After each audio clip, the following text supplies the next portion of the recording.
All right, I'm gonna make some tea real quick because I need something hot to drink. All right. You need something We'll hot have to to drink. delay this. I don't know. We'll have to delay the start. I have never once thought, you know what I need? A nice, scalding hot beverage. But, who am I to doubt? Who am I to judge?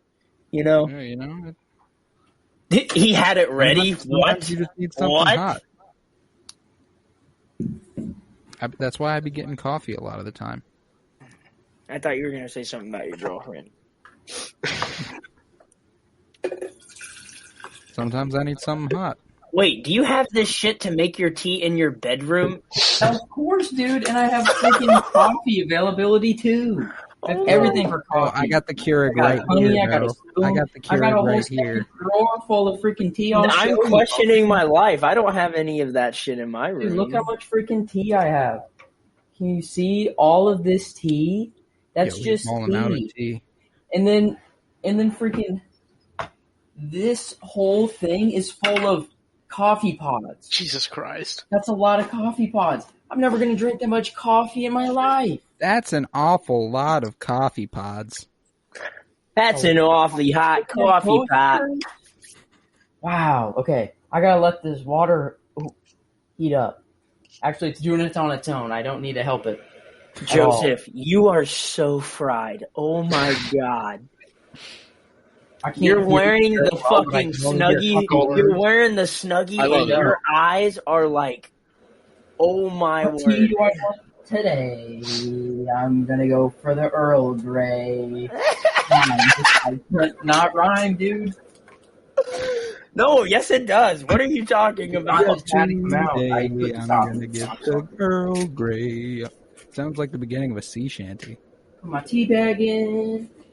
With my I'm gonna get the Earl Grey. Can I get you anything? Coffee, tea, head? my beef jerky. Did you just say head? Did you just say head? I got freaking Hubba Bubba too, dude. Yeah, you ain't never had no head before? Spatchka? Yeah, you ain't never had no head before? Set a timer for 4 minutes. It just seems a little early for that.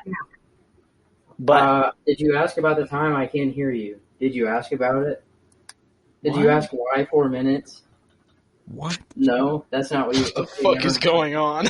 no, What's Joseph Joseph. talking about? I was singing the end of Professional Rapper by Lil Dicky and Snoop Dogg where the secretary is like, can I get you anything? Some tea, coffee, head? Did you just the one with Lil Dicky? Yes, and then he's like, but what kind of tea do you have? He's like, we got mint, raspberry, Earl Grey. Yeah, I like that part. Or I'll suck your dick. I mean, that's what she said. We've been rolling for about 4.5 minutes. Oh, yes! No. The cold open! The Yes. open. I'm sorry, moms of America. I have this rare disease called Addison's disease, and I needed to be a hungry boy because I lost a lot of weight. So my doctors prescribed this. I'm completely in order, Mom of America. America. The pee-pee poo-poo man himself. All right, guys, let's talk about WandaVision. Wait, my alarm's about to go off. I don't want it to go off mid-recording. I'm so sorry. I just realized that when you started. Hey, Google, cancel the alarm. Dude, your tea's gonna get too warm. He's so fucking high. Room TV, family room TV, or family room TV. Which one did you want?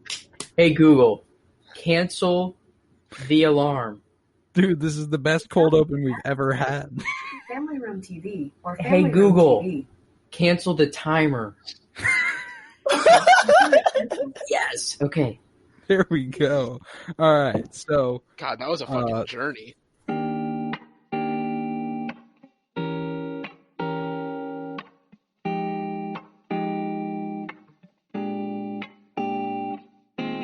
welcome to the Penny Bloom Podcast. Ain't another place that has got more bombast. Romp past your mom, dads, listening to Tomcats. Talking everything that make you sad. We don't want that. We're here to make you smile. Put your mind at ease. Peace, love, and bloom, and always praise Keanu Reeves. This what we about. This some weeding now. We'll talk until we can't no more, and then we peacing out. Alright, let's go. Penny Bloom Podcast. It's the Penny Bloom Podcast. Penny Bloom Podcast. It's the Penny Bloom Podcast. Penny Bloom Podcast. Penny Bloom Podcast.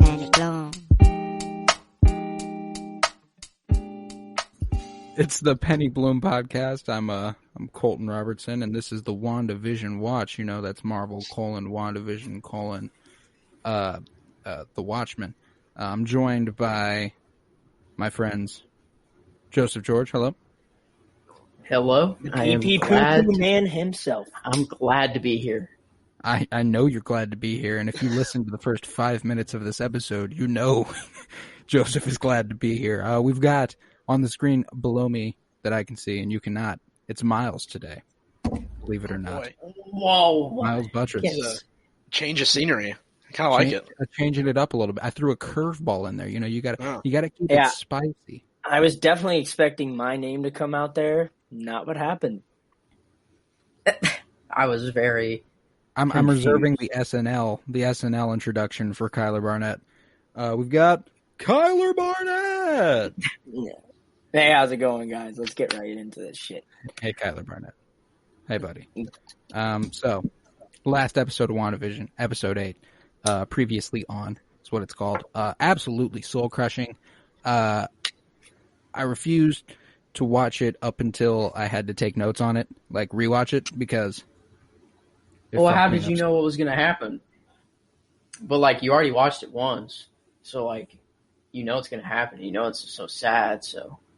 That's just not how my brain works, man. If I go back to it, I know I'll cry again. It's just how it goes. Dude, me and Emily watched it together on a Friday morning, and I held her for about 20 minutes after the episode, in which she sobbed.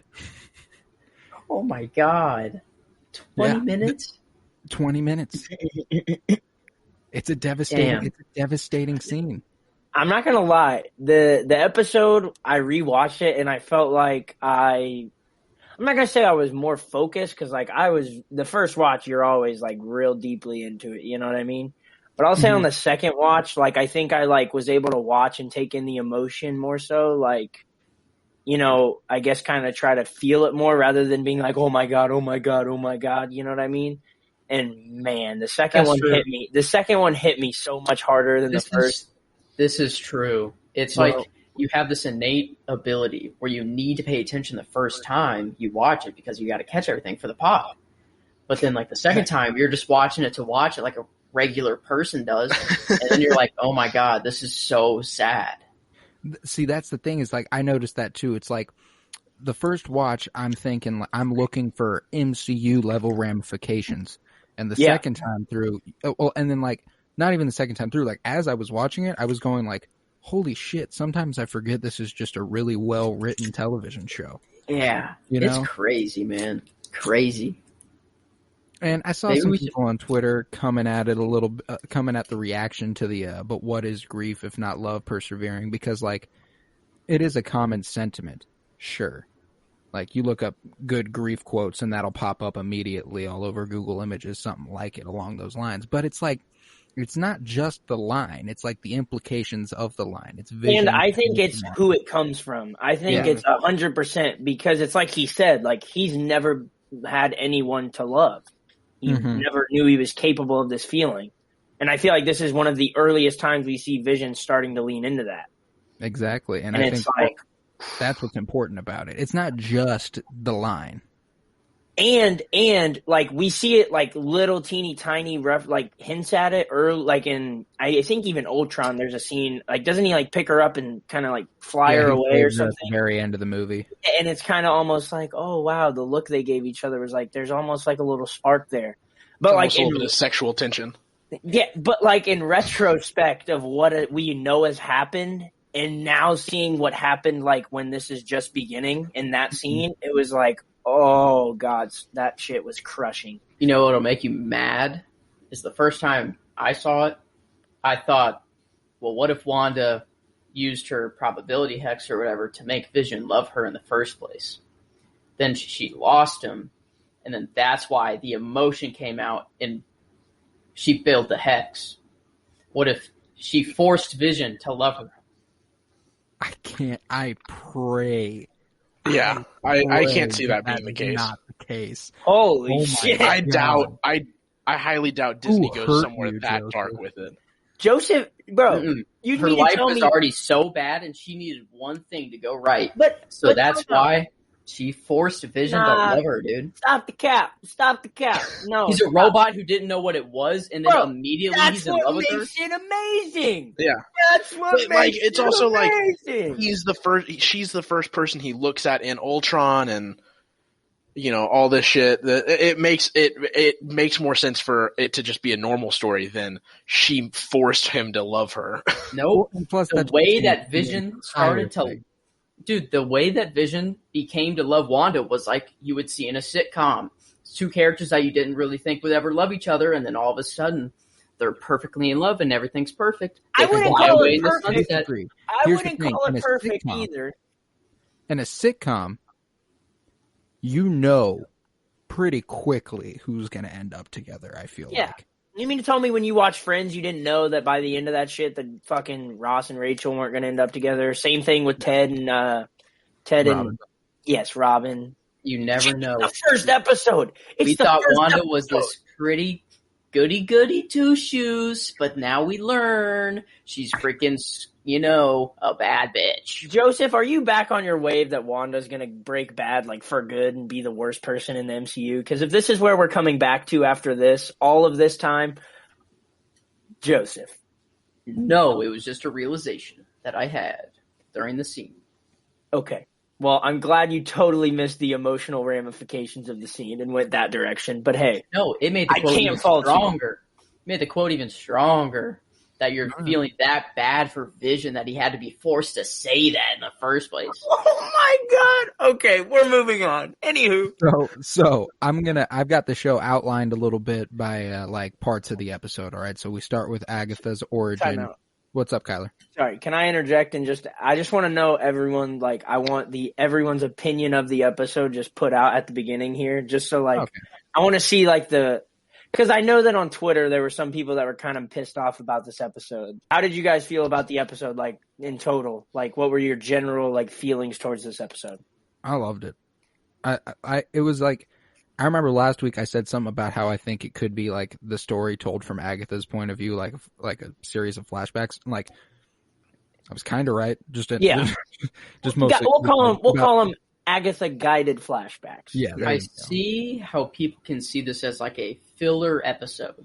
But what it really is that it was filler-ish, but necessary. This episode was necessary. Yeah, here's what I'll say.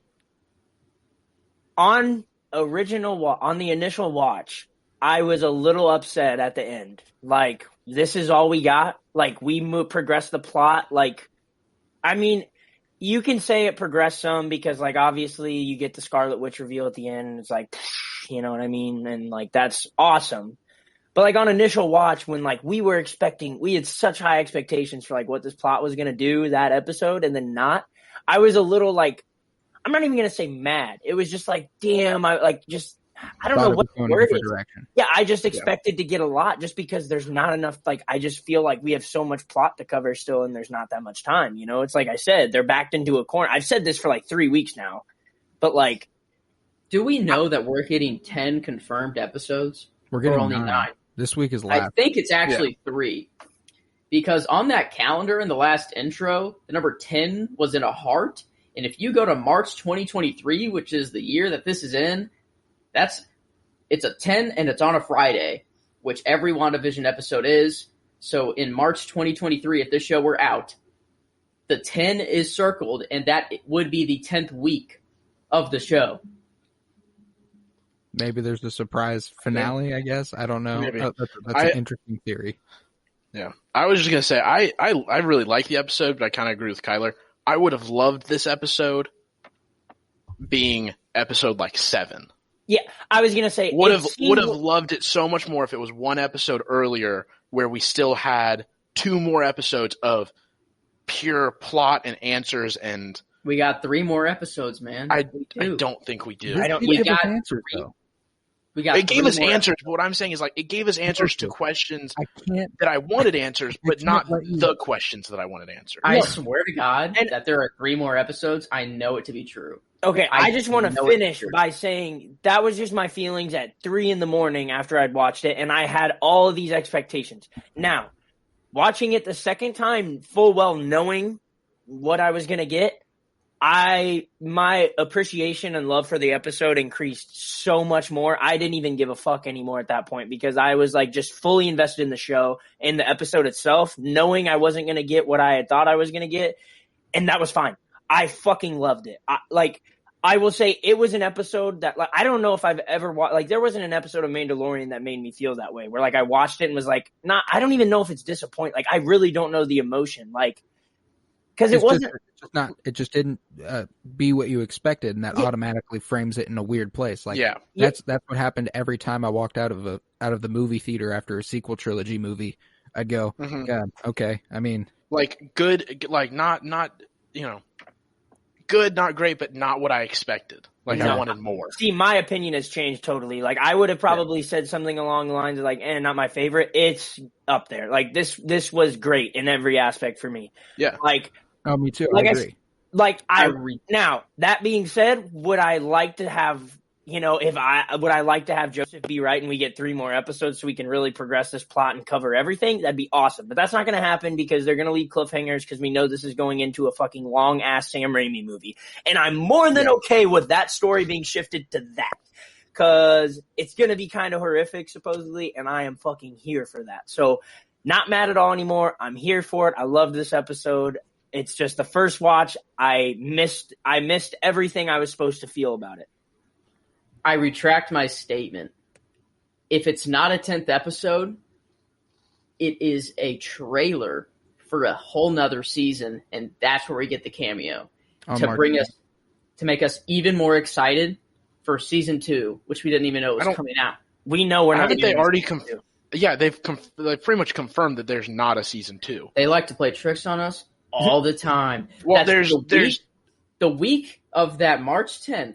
Of the 2023 calendar, that is the week in between the release or the last episode of WandaVision, supposedly, and then Falcon and the Winter Soldier movie. They're going to have something every week of the year, they said, and that's the only week that's dead. So why wouldn't they do one thing?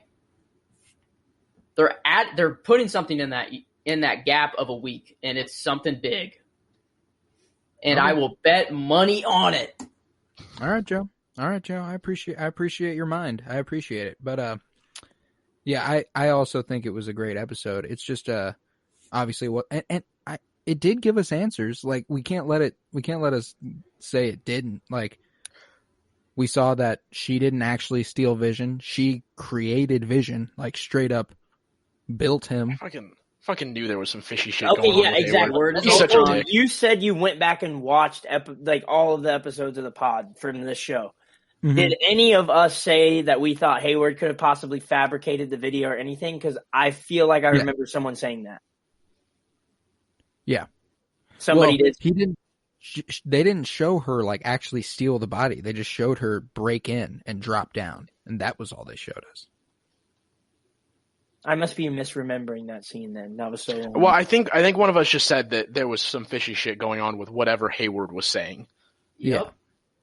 That dude's Ultron, and I've been saying it. How else would he calculated from that moment. He knew what Wanda was capable of and what she would do. So that's why he's Ultron, and he was waiting to get Vision's body back on so that he can hop in and control that body. Just saying. But don't you Hayward calculated all of that. I don't know if he would have needed Wanda to do it. Wanda didn't do anything to build that bot. I mean, other than the drone, but that didn't require her breaking in. Hayward needed a thing of Wanda's energy, that drone that they took back. They already had the machine made that would accept it. They knew exactly what they were doing the whole time in Hayward's Ultron, because who else could calculate something like that? No one. We're living, Joseph. No. This is a world where they've created a synthesoid being. Exactly. I think they could figure out how to. They were ready for that one drone with Wanda's energy to come back. They were ready, and they want to prove to the world that Ultron is good because they killed the ultimate threat of the world, which right now it is Wanda. Because that's how Agatha's going to make it seem. I don't know if even killing Wanda would show the world that Ultron is good, since his plan during the entire Ultron movie was to launch a fucking meteoroid into the Earth and kill all life. Utopia Accords exist.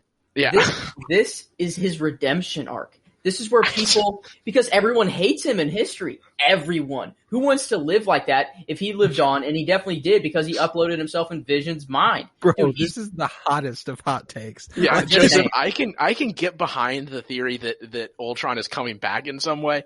I don't think I can get behind the theory that this is Ultron's redemption arc. Yeah, in the comics, bro, he disguised himself as a human and then came out as Ultron and defeated the Avengers, bro. So wasn't your whole time out? Wasn't your whole argument was that Hayward needed to create a synthesoid being to house Ultron, right? That was the heart of your argument. How would he get into Hayward unless Hayward was already some sort of human-like synthesoid being? He could already do it. Think about it. Ultron has been evolving since Age of Ultron, the movie. He's been evolving for so long. You don't think he'd find a way to enter a human, or humans at this point don't have a chip in their brain? Dude. Nowhere has it been said the question, Joseph, is evolving.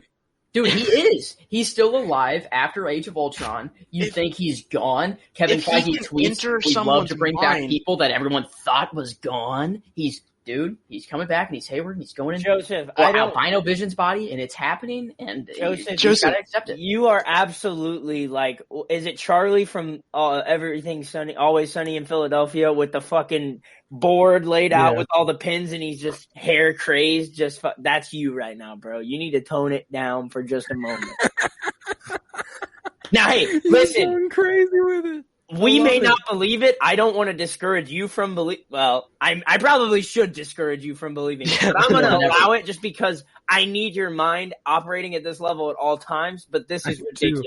If I am right, you're each buy me a 6-pack of beer whenever I turn 21. Absolutely. No, Joseph, deal. I got you, dog. I will buy you a 30 rack. I will buy you a fucking 30 rack. If you are right that Ultron has entered Hayward's mind and is using it to get his redemption arc.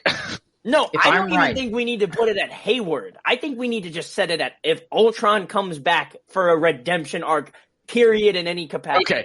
For a redemption arc, yes. If Ultron comes back, that's not enough. No, that's not enough. I can get behind that one. The redemption arc is where because like you saying in the comics, he defeated the Avengers. Defeating the Avengers isn't a redemption arc. I'll take that bet. It's Ultron's way of getting back at the Avengers. Maybe not his redemption arc, but his way of getting back because he was humiliated and now he doesn't want to be that anymore.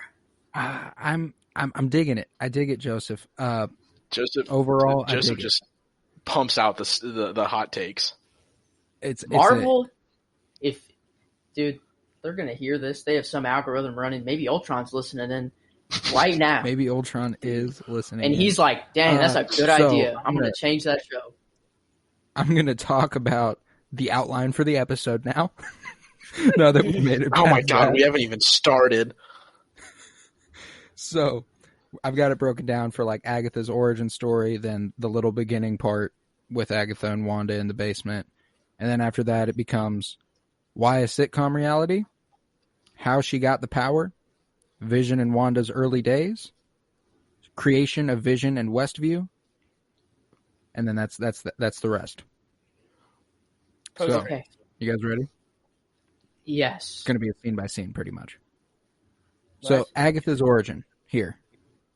I like that it's just kind of like, yeah, she's definitely a witch. Like it's like we're not really going to explain shit here. It's just that like she was alive then, and here we are. She's a bad bitch. Did we get what like time this was? Because I don't remember if they put up the Salem witch trials. Yeah, it was like, is that what it was for sure? 16 something, yeah. Okay. So what do you think about how the mom? She was obviously she was the leader of that coven. With the crown that came on. Do you think this crown gives this person some extra powers. Well, I feel like the crown looks very similar to Wanda's red one, right? Exactly. Which makes sense, correct? So, but it was red, the different color implying maybe chaos magic, as Wanda's magic is red. Mm-hmm. But it's blue on Agatha's mother. Maybe it's red because she is an X gene and she is a mutant. And that allows this power, or chaos power, to be used. It's just so rare that they thought a myth and it could never happen. Well, it is. We find out this episode that Wanda's always had the capacity for magic, but not chaos magic. Yeah, so the Infinity Stone unlocked a greater thing. I was gonna say, that's what my question was gonna be. But let's just talk about that now. Let's just make this episode absolute chaos. Let's just talk about anything that comes up. So sorry. I was gonna ask so I know like the Doctor Strange, like those sorcerers, they use like some other type of magic. Do you know what it is, Colton? I couldn't tell you off the top of my head. I think they just call it sorcery. I don't know. It's some like specific the mystic arts, pelvic sorcery. No, so there's like multiple different like versions of magic in the Marvel universe, and that's what I was going to ask is, are we sure that the like witches at Salem are we sure they're not using chaos magic? No, I feel like that's a different. I think the color is like a very Agatha reacts at the end that it can't be what they were using then. No, yeah, there's no way. Like, I think the color is just a very simple way of them saying, like, these are very different types. The blue being the smallest, diameter, then purple getting a little bigger, and then obviously, chaos being a little more scary. In Marvel, this is different. This is like the MCU that I'm looking at. There's Asgardian magic, which I think that's the one that they were practicing, because I saw something about like the crown was like it was like similar to some crown that like a character from the comics had. She was like some lady from like Asgard, Atlantis. Oh, that learned Asgardian magic from Asgardians. Wow. The Doctor Strange magic is Eldritch magic. Eldritch magic. Okay. And then chaos magic is what Vision uses. Not Vision. I guess Wanda. all different colors. So, interesting. It's like maybe it's like black belt in karate. It's just you higher you up on the totem pole, the better the magic gets. I don't even know if it's like, I don't know that any of them are necessarily better. It's just it comes from different sources. Well, I'd rather have chaos magic. If we're gonna kind of jump from the beginning scene with Agatha and all the other witches and kind of go to the Infinity Stone scene with Wanda, do you think? Hang on a minute. Okay, back in business. Who did she see coming? You know how she sees this figure coming down. Who was her second personality? All right, I'm kind of with Joe a little bit. Here I'm going to break it down a little more. I think we're dealing with kind of a Dark Phoenix type situation, the way that it lies dormant in Wanda for a little bit until it needs to come out. I don't know. And I guess we'll find, or maybe we're wrong. Maybe it's just that she has this extra power, and but like the fact that burst forth from the Infinity Stone, like she could see it, they showed it in her eyes. Like, is there a chance that it's the Mind Stone implanting a hallucination? Because it can kind of do that. I mean, it's the Mind Stone. It's an Infinity Stone. Do you think it gave Wanda the ability to look in any dimension? I mean, if you're the Mind Stone, you know all. Like, you know everything. Like, maybe it gave her the sight into other dimensions, and like she just hasn't unlocked it yet. Or like a dimension in which she had chaos power, and then brought that other dimension into her own. I don't know. I don't know, dude. I sound even higher than I already am, and I'm really not. But I was gonna say maybe it's that's a normal thing.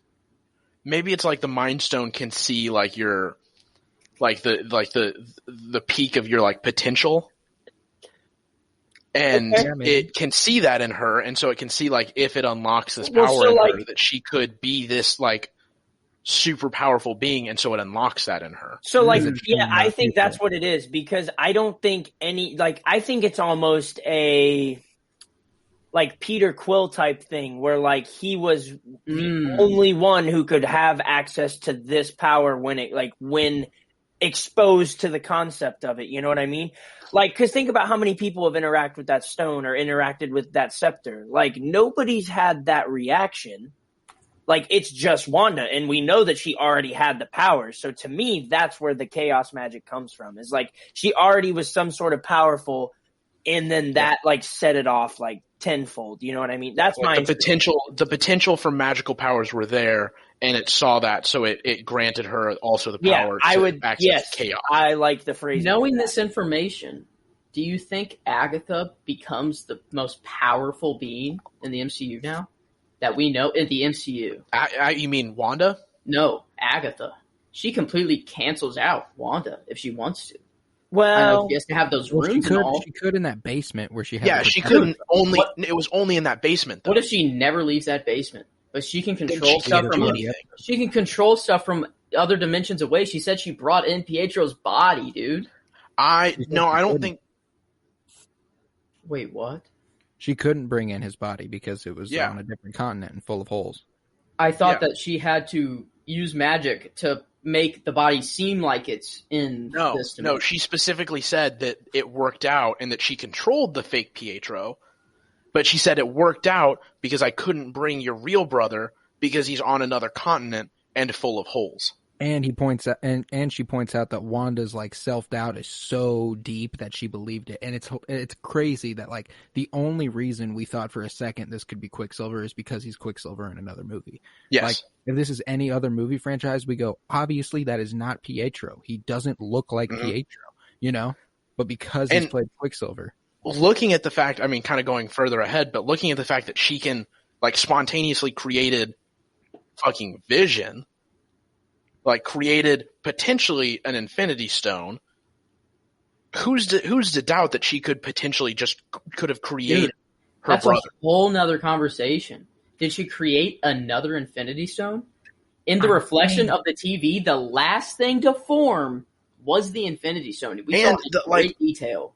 And the fact that not like if it like whenever she was forming him, if it had been red magic the entire way, I would have said that this was just some creation of her own and that she didn't actually create a Mind Stone. But the fact that it turned yellow as it was creating him makes me think that the Mind Stone. I mean, shit. Maybe this is like the Mind Stone. She got the power from the Mind Stone. Maybe this is why the Mind Stone gave her power. She's giving up her power to create Vision. Maybe she's giving all of the energy. I was going to say maybe the Mind Stone originally gave her power because it could see that it would get destroyed. Splitting it is so much more romantic. Because it's two parts of a whole, because Vision was her other, like, half, dude. She, like, split her soul to create Vision?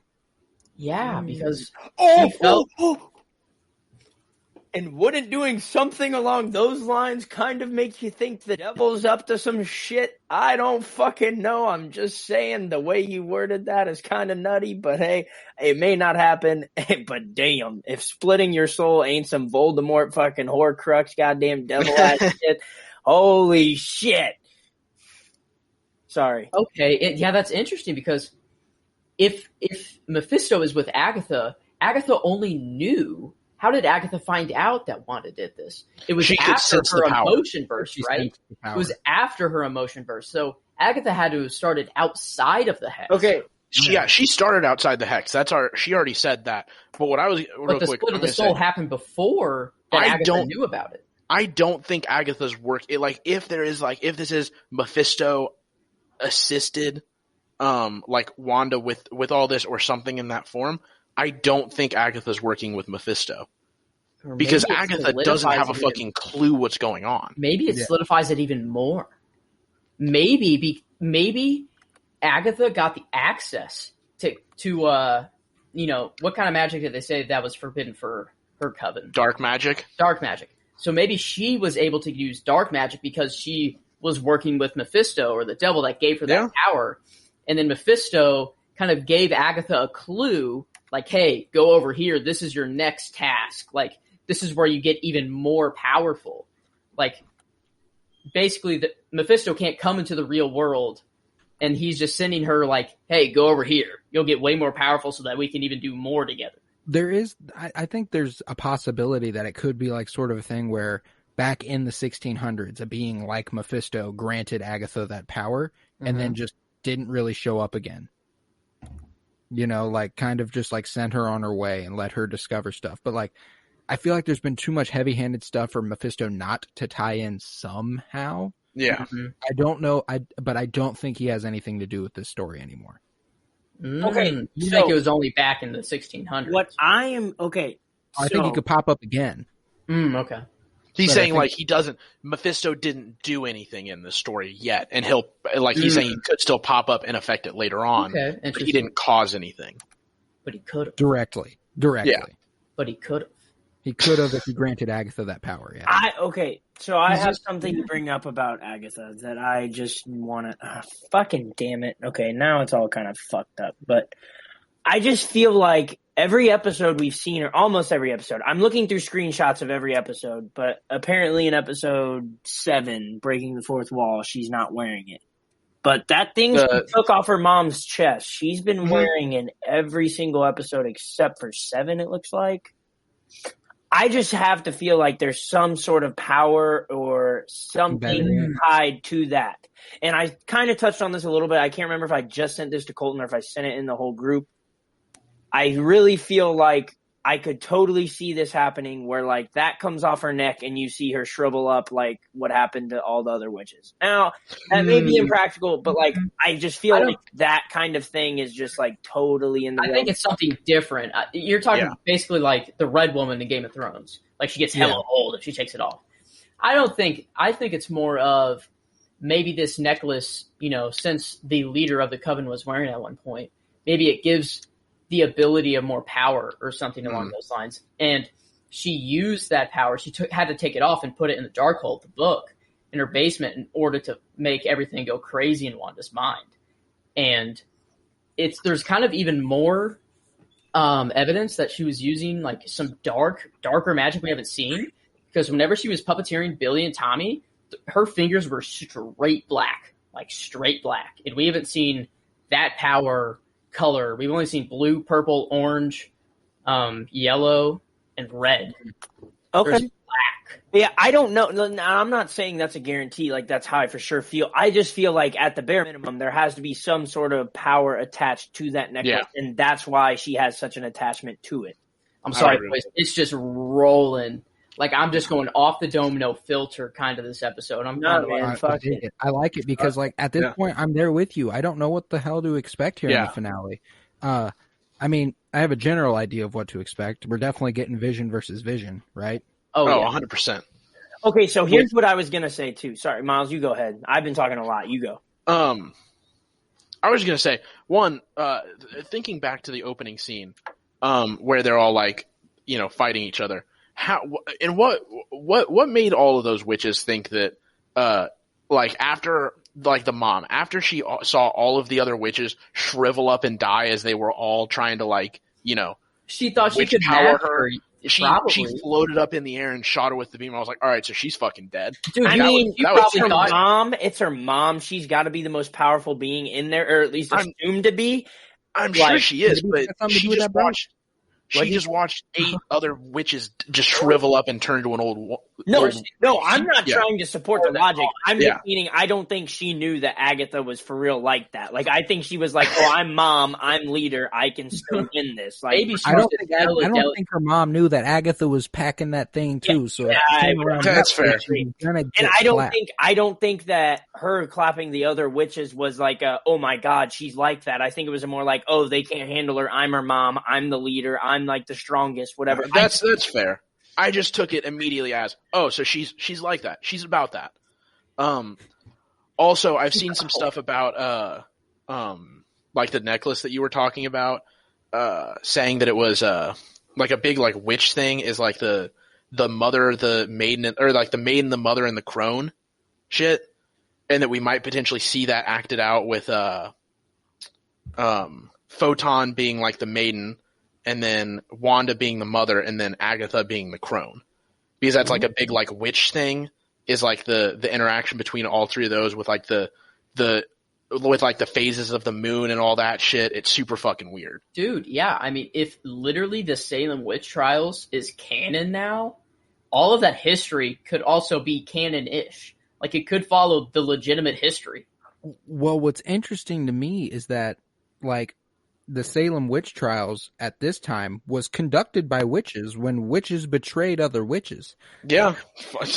Dude, maybe it's just like how the X-Men and the old one were, like, ancient Egypt, you know, it was actually ruled by, like, divine, like, I mean, hella powerful people. Maybe it's like, you know, they're bringing in a really weird time of history that we don't know about. That's like a mystery to everybody.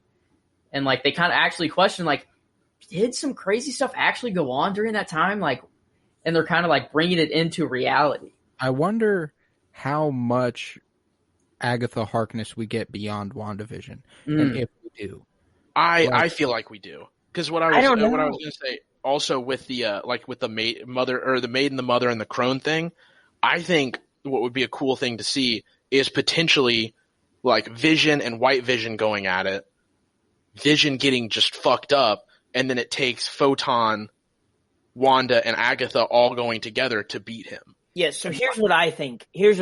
I think we lose Agatha. I think she gets clapped or loses something. I think she's done. Like, I don't see her getting out. But I think she flips good because she hasn't been necessarily evil. She's been trying to figure out what Wanda's doing. She's done it in some evil ways. But, like, her motivation has been to try and figure out what the fuck is going on and how Wanda's doing all this and where she's gotten all the power. Because I think Agatha can, like, essentially vulture power. Like that's fair. If we're being honest, I think the only reason she was able to clap all those witches was she was absorbing everything that came her way and then was able to send it right back. Dude. In a sense. But here's what I'll say. I think that Agatha, have you noticed that Agatha has always been encouraging Wanda to have children? Like, since the beginning, she's kind of been a big high proponent. She's been a fan of that happening. Let's just go with that. Now that they have powers, don't you feel like it would be very easy to suck the fucking life and power out of some little kids? Or that Agatha created those children? I don't think that's it, but I think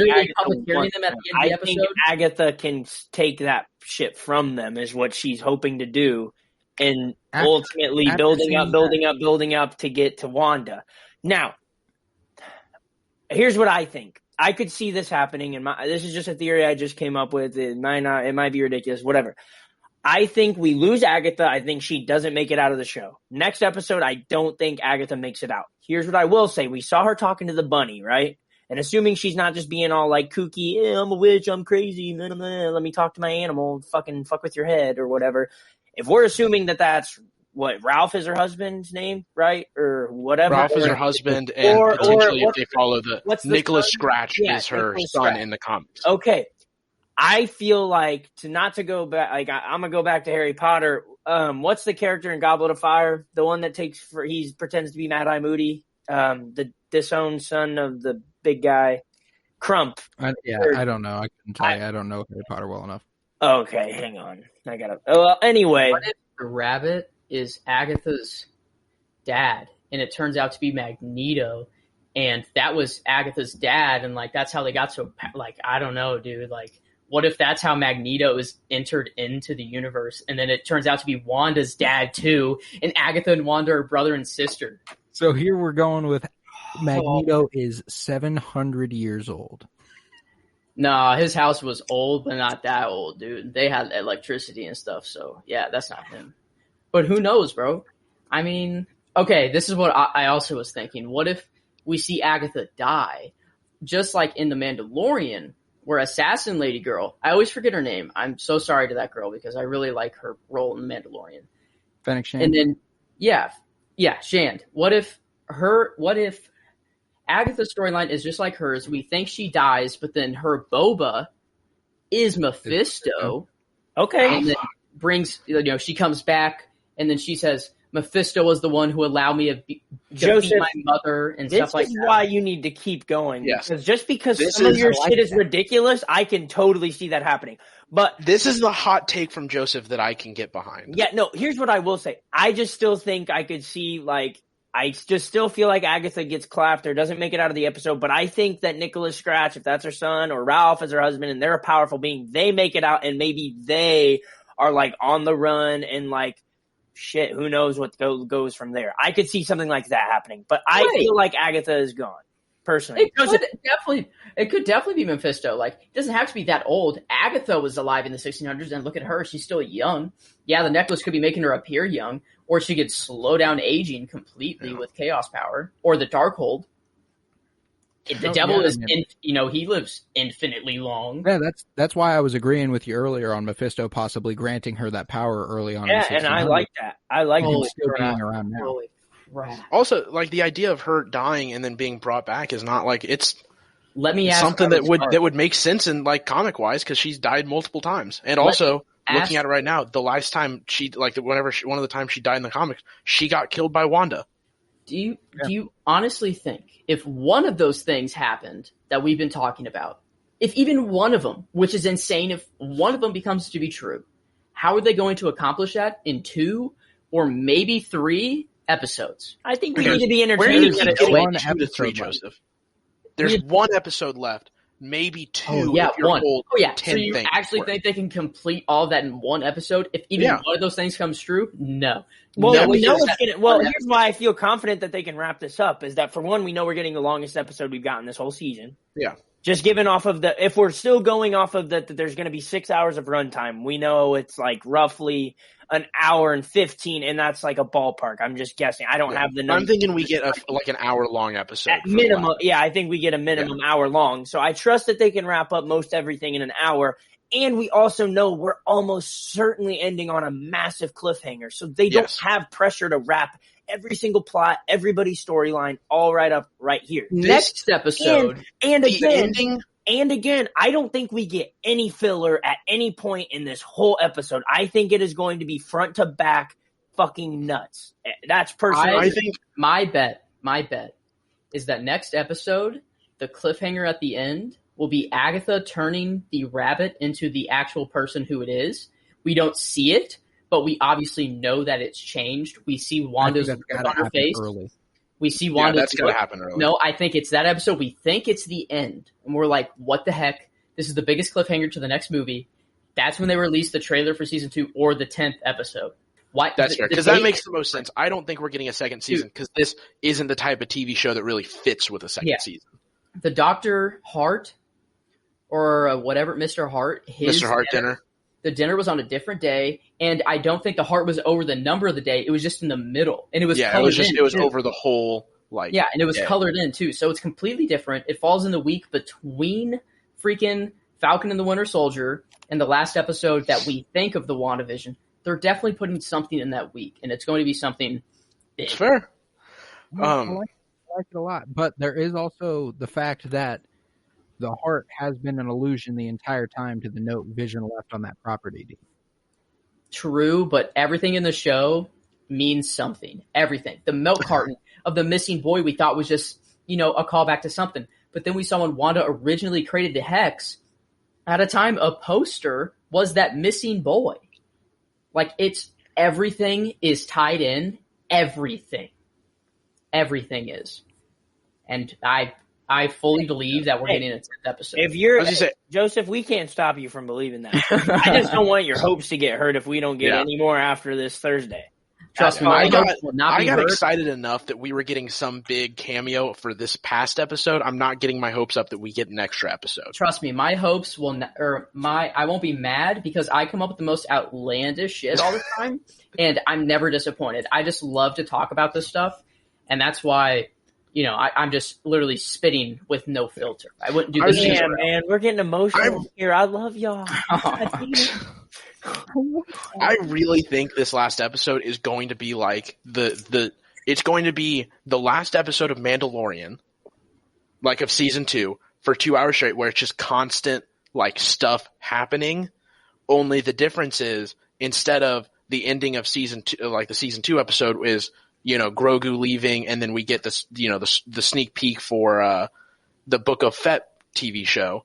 I think the ending is a little bit closer to the ending for season 1, where it gives a little more cliffhangers to leave us ready for the next like TV shows and movies that are going to be coming out. True. I do like that.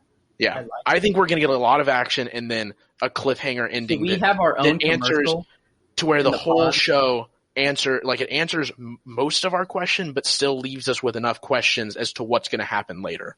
Yeah, I have our own commercial, like in the WandaVision. Should we make our own commercial for the pod real quick? Because I can do one right now. I mean, go for it. Hubba Bubba, the best gum that you can immediately put in your mouth and get the most flavor out of. Sometimes even cut it in quarters, maybe in half.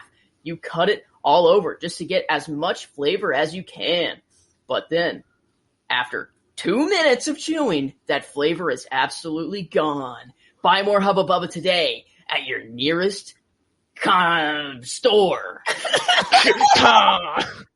All right, Joseph, I thought you were going to do like some like WandaVision themed episode or like commercial. I didn't think you were going to go straight into a Hubba Bubba commercial. Let's dive deep into this commercial because I remember saying cut in quarters or cut in half. And what do they do to Vision this episode? They cut him in half. They cut him in quarters. They cut him everywhere to get as much as they could out of him.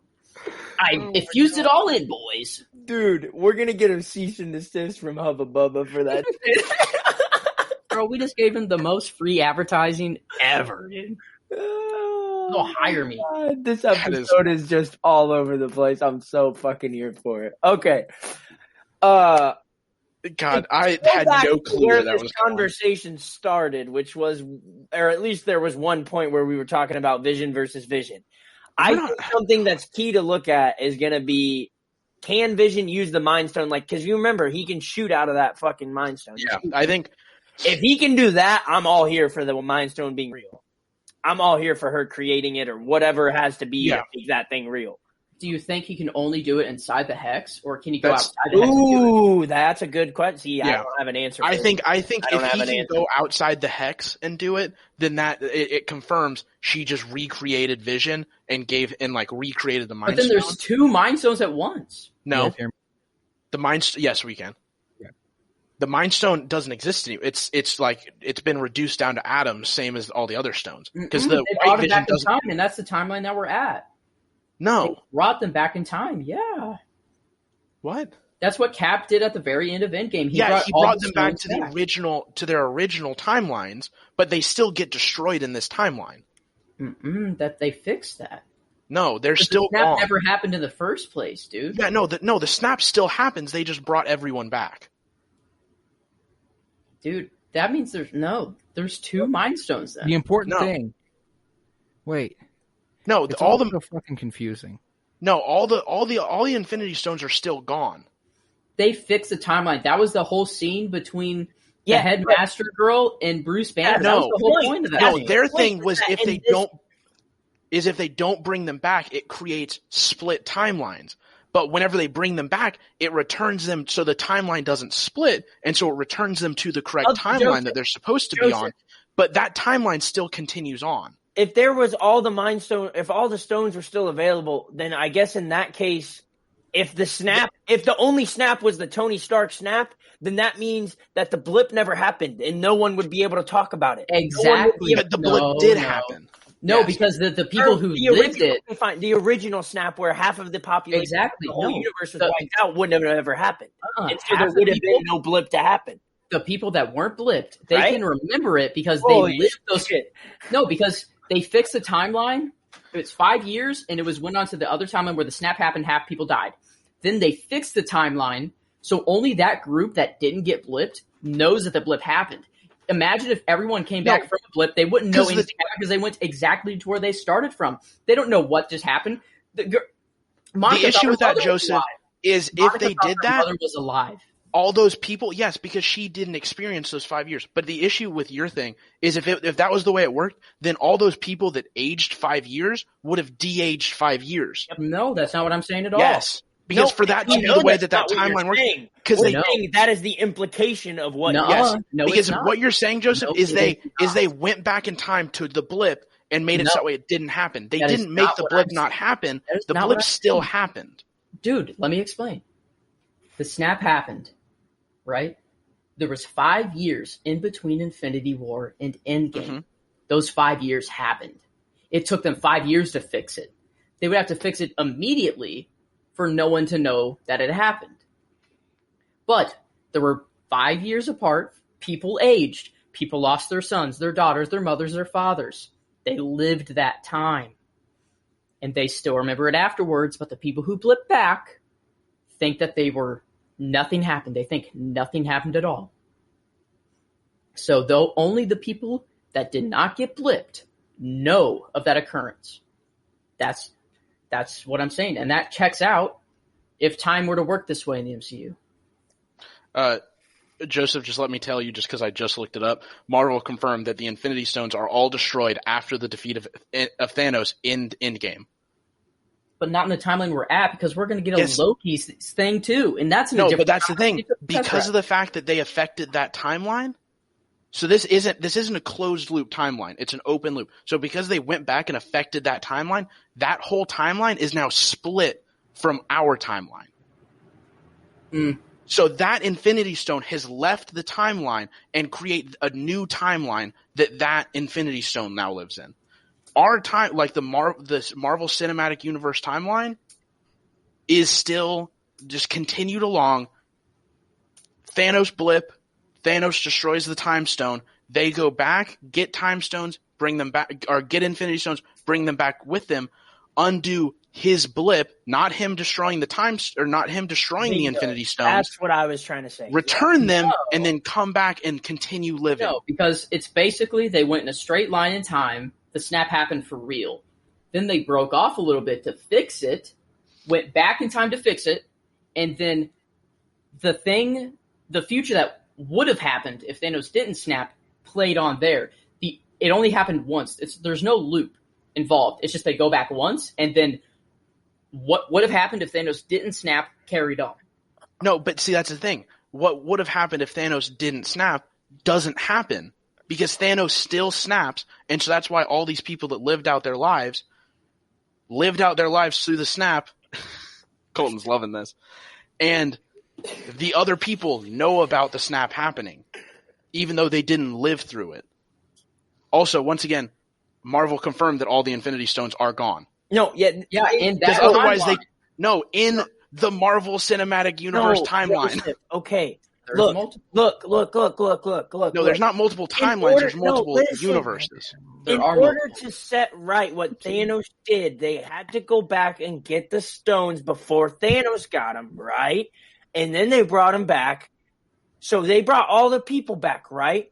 But in order to bring all the people back, all the people had to get taken away first. So Thanos would destroy the stones. How do we not know that we're in Loki's timeline? How do we not know that? He definitely made another timeline there. We don't know that, but we can infer that. Okay, and even if we are in Loki's timeline, then the only Infinity Stone still existing is Loki's. No, because they're going with the official theory that we have now. The MCU is the current way that we think time works. They're using the math that it works, because we discovered that before Endgame came out. Literally, that discovery was made before Endgame came out. How we believe that time works, and they're doing that exactly. And I'm a nerd about this stuff, so I just know it from the bottom of my heart, and that's how it works. It happens once. But Joseph, the whole thing was they didn't change what Thanos did. That was Tony's whole thing. They couldn't go back, because otherwise they could have gone back and just stopped him from ever blipping.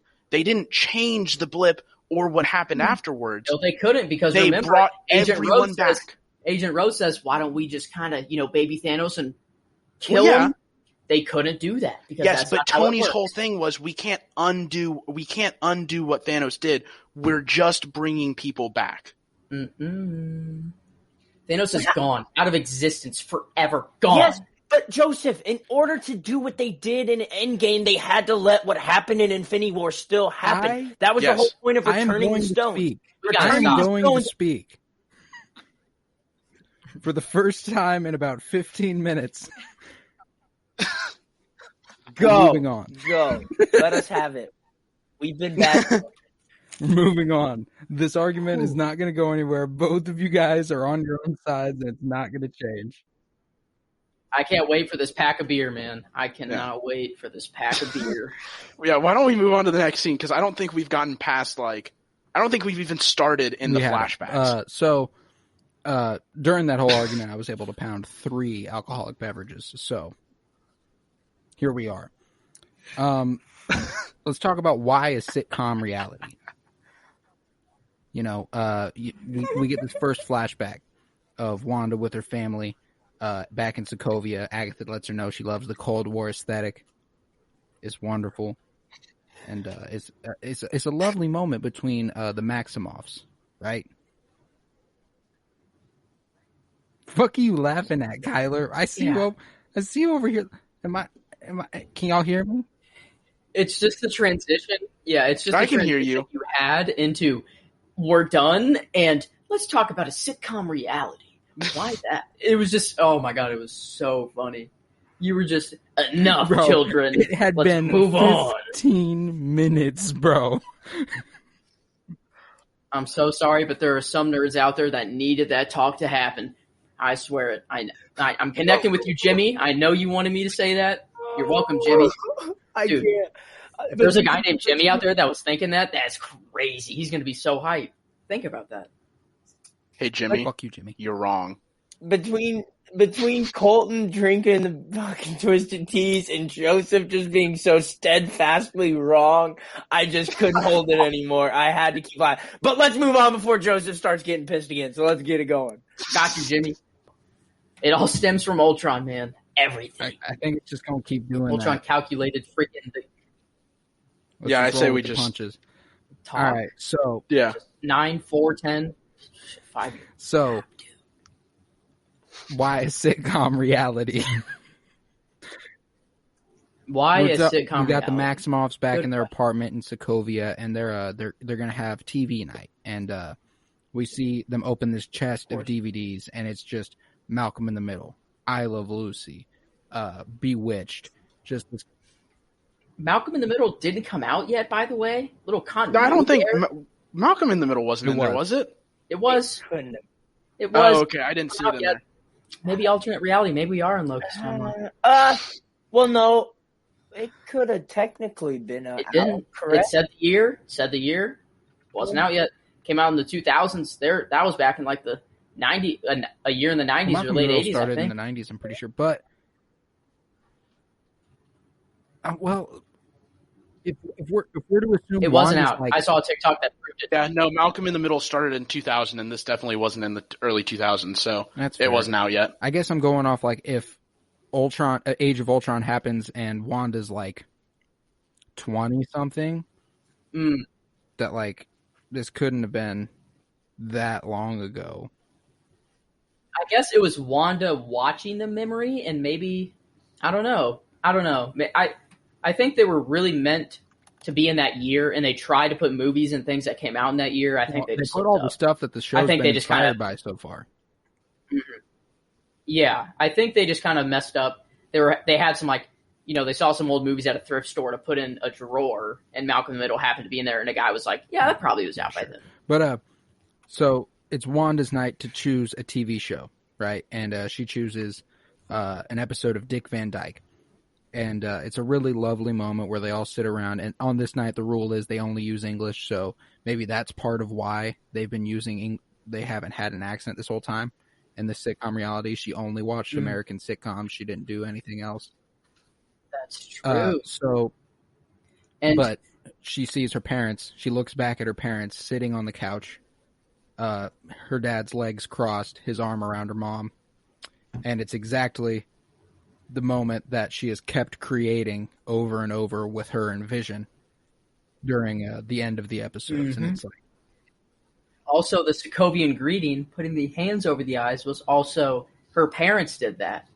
And then whenever the Hart family came over, they did it to the guests, and they're like, "That's the Sokovian greeting," blah blah blah. So she also got that from her parents. Bro, and it was such a cute moment. It was like for a moment I was like, man, we're getting like a real heartwarming memory here. This is strange. And then it's poof, and I was like, god damn. Yeah.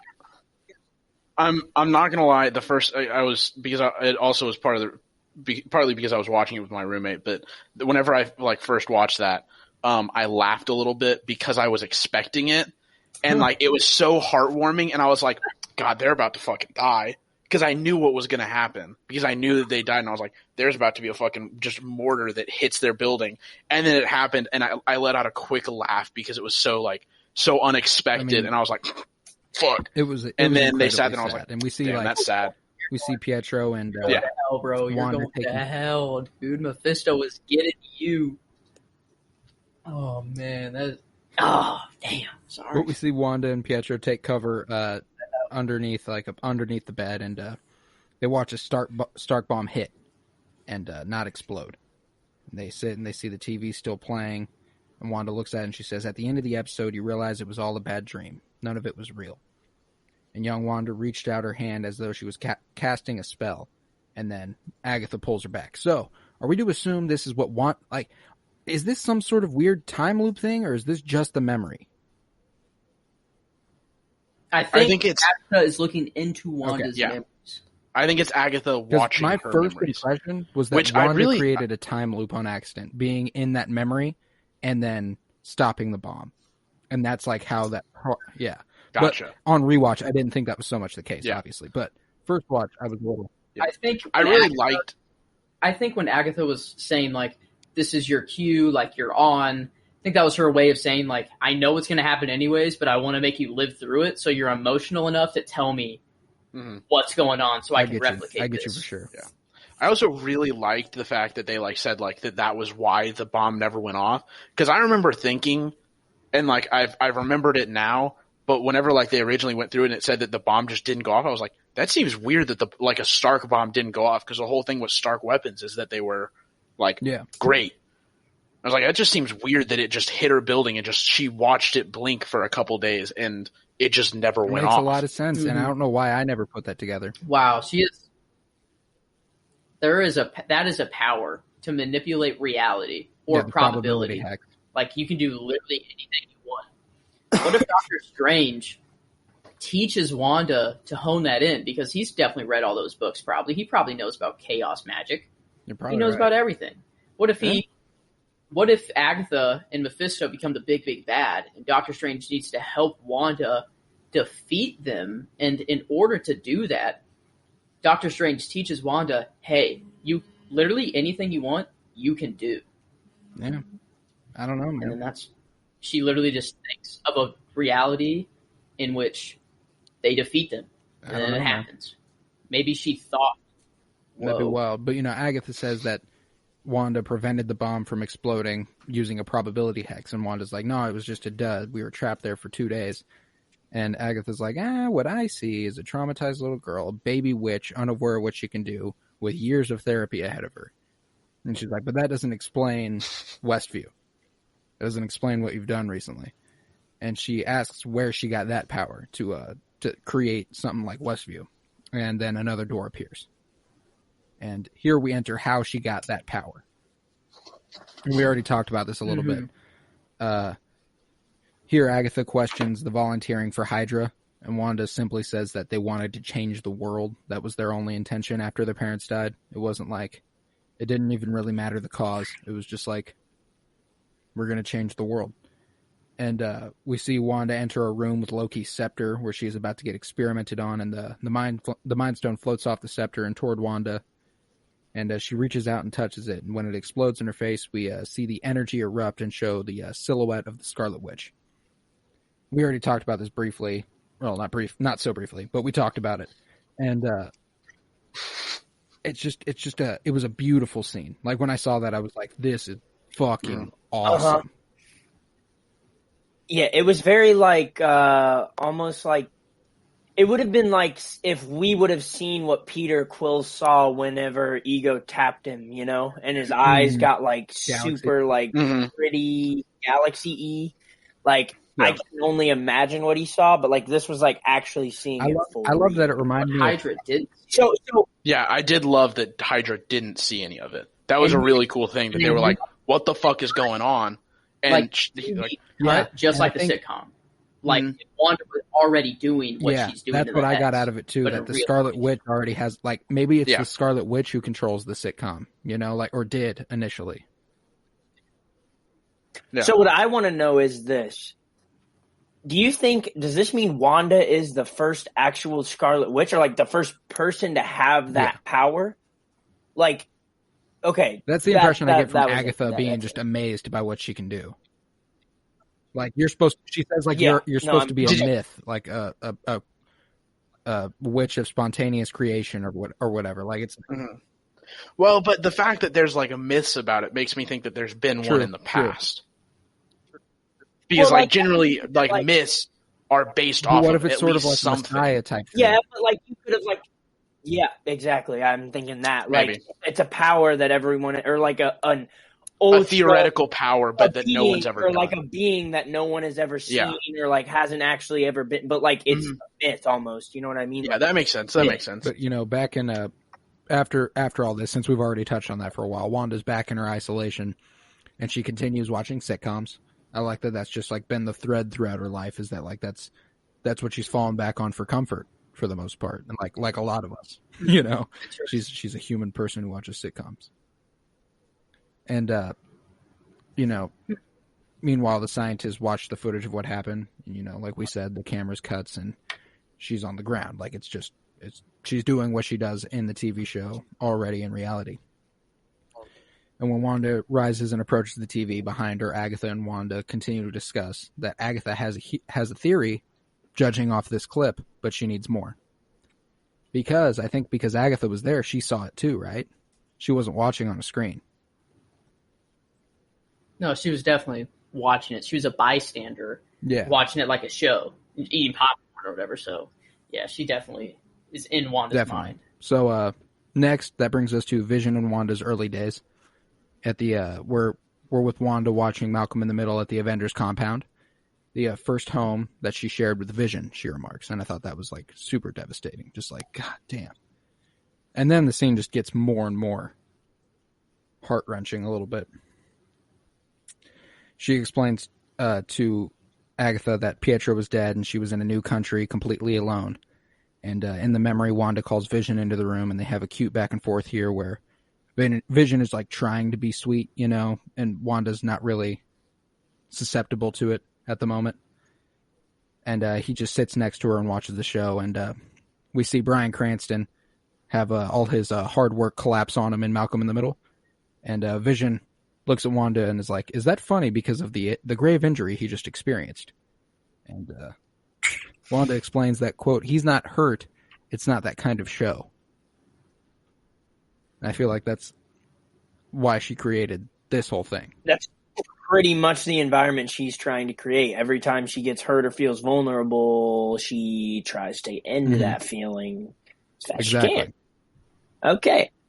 And Vision says he can't know what she's feeling here. He's like, he wishes that she would tell him, though. And they discuss for a moment, and she says that the only thing that will bring her any comfort is if she can see Pietro again. Vision nods and turns away, realizing there isn't much he can do here, and Wanda says that she's sorry, that she's so tired. It's just a wave that keeps knocking her down over and over again, this pain, and she says it's eventually going to drown her. And Vision says it won't, because it can't all be sorrow, can it? He says he's always been alone, so he doesn't feel the lack. It's all he's ever known. He's never experienced loss because he's never had a loved one to lose. Then he says the line that everyone's taken away from this: "But what is grief if not love persevering?" And did you hear that? That's the sound of screenwriters everywhere letting out an audible fuck. I don't know if you guys saw that tweet. It's been getting me pretty hard. Making him say that because that's such a sitcom-y thing to say. Look, I don't care if people think it's corny or not. And honestly, what took that line up another notch for me, I sent this tweet to Colton and Joseph. It was a guy who basically said, like, this year's been hard for him. He's lost, I think he said, like, his wife to COVID. He lost his son. He's lost his dad. And, like, guys had a shitty go of things.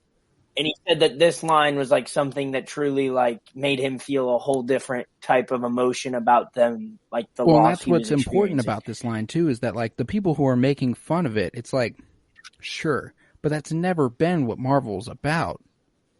You know, like it's about resonating with people. A robot said that. Like, I was human, and it just makes it more special that way. Like, but they've created this character who's a robot, and usually, like, you know, Terminator, they say some stupid stuff. They're non-human. They say computer-like stuff. Yeah. But you hear he's more of a human. You know, he's learning to be more of a human. Right. And that's something that only comes out around Wanda. And this is, like I said earlier, this is the beginning of that. That's why it's so, like, that's why it hits so hard. Is it's like, this dude just a second ago couldn't figure out if something was funny or not because of a guy maybe getting fucking crushed by his own roof. And now all of a sudden that same character from 30 seconds ago has just figured out how to feel and how to have emotion. Well, yeah. And also, like, I don't understand why people to a degree, come at him for this quote being corny. Of course it is. Like, I mean, I feel like if something is like a robot or like a sentient thing like that, the only way it's going to learn is by like looking stuff up.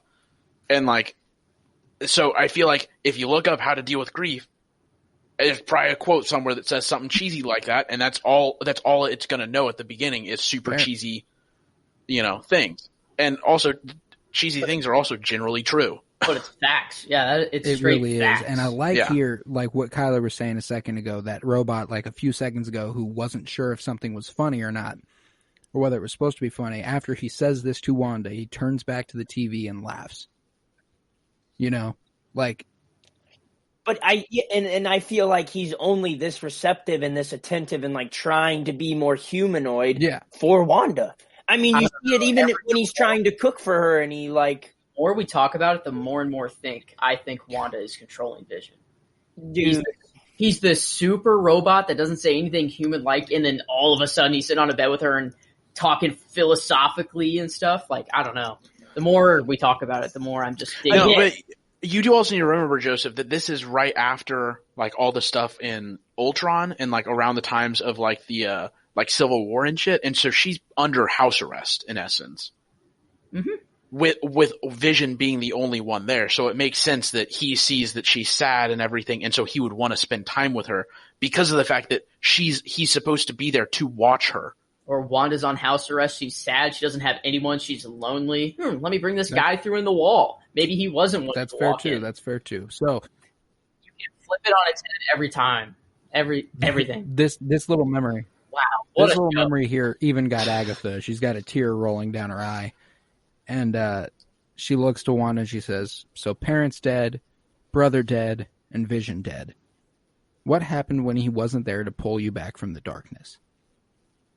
And Agatha pushes her a little bit more, speaking her into that memory, the sadness, and then Wanda remembers. And that brings us to the creation of Vision and Westview. And we see her. Wait, we skipped the No, sword. we're right here. Yeah, that's part of it. I've got it. Don't you worry. Oh, okay. And the deed, dude. I should have never doubted you, but I just thought it was that and then sword and then the Westview. Oh, yeah. The deed I just want the sword stuff into it. Oh, okay. So this is the only thing that I kind of pull off of the 10th episode thing, because the heart shows up again, you know, outlining Vision's like to grow old in on the house deed. And like it could literally just be a nod to that later in the like a foreshadow sort of thing. So like I could just be talking straight nonsense. Okay. But I like your brain. I love where you've taken it, because it does make this exciting. It does. Yeah. Again, Joseph, you hit like 1 out of every 10, and like you that's said, what I was gonna say. When you said 1 today, that was like fucking fantastic. Yeah, so you hit 1 of 10, but that 1 is worth the 9. It is like more big brain than any of like anything I've ever said. Yeah, that 1 is worth the 9. You know, hot takes. The ones that say have 3 more episodes when we're supposed to have 1. Well, thanks for filling my episode or my ego right now. It's really feeling good. I feel like that was a very compliment sandwich type thing where we insulted you and also complimented you, and you just chose to go down the compliment one. And hey, you go, Joseph. It's just a good old backhanded compliment. But yeah. Well, it's because ultimately it is positive. We do like, regardless of like how outlandish the shit is, we love hearing it. You know, like I do. I know I do. Yeah. It's just that.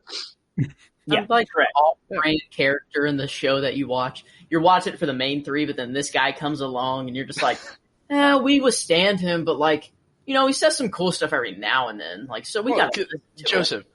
You know, there's the one really great thing that you say, and then the one 15-minute argument that we have about how many Infinity Stones there are, and then, you know, a couple other, you know, hot takes. No matter what, I'm just a very passionate. No matter what, it is wonderful. When God made me, yeah. My makeup is, you know, the trend on TikTok is the whole gallon jug full of passion. Just passion. Maybe Joseph possesses chaos magic. I don't know. Have we considered that? Awesome. He's pounded beers. Wait, Joseph, how were you created? I thought you nutted on the universe and created everything. This is true. So I basically chose what I wanted to be. I'm Exactly. only allowed to tell you 10% of what with chaos magic. We know it's Joseph. If there's anybody, but I mean, I have every rare disease known to man. I probably do have some magic stuff in me, and I'm not using it, so I'm getting my body's shutting down. Let's go, boys. Into the creation of Vision and Westview. So Wanda marches into Sword here, ready to see Vision, and she begs the guy at the front. She says, "Please, when I came back, he was gone. He deserves a funeral at least." And he gets a call from the higher ups, and she looks directly into the camera like, "God, I fucking hate you." And she lets herself through the door with her powers, and she marches down to Hayward's office. And Hayward shows her what they've done here. She looks down on a dismembered body of Vision. God, this is horrifying. I hate it. She's like, "Why are you showing me this?" And he's like, "You asked to." And I was like, "Fuck this guy."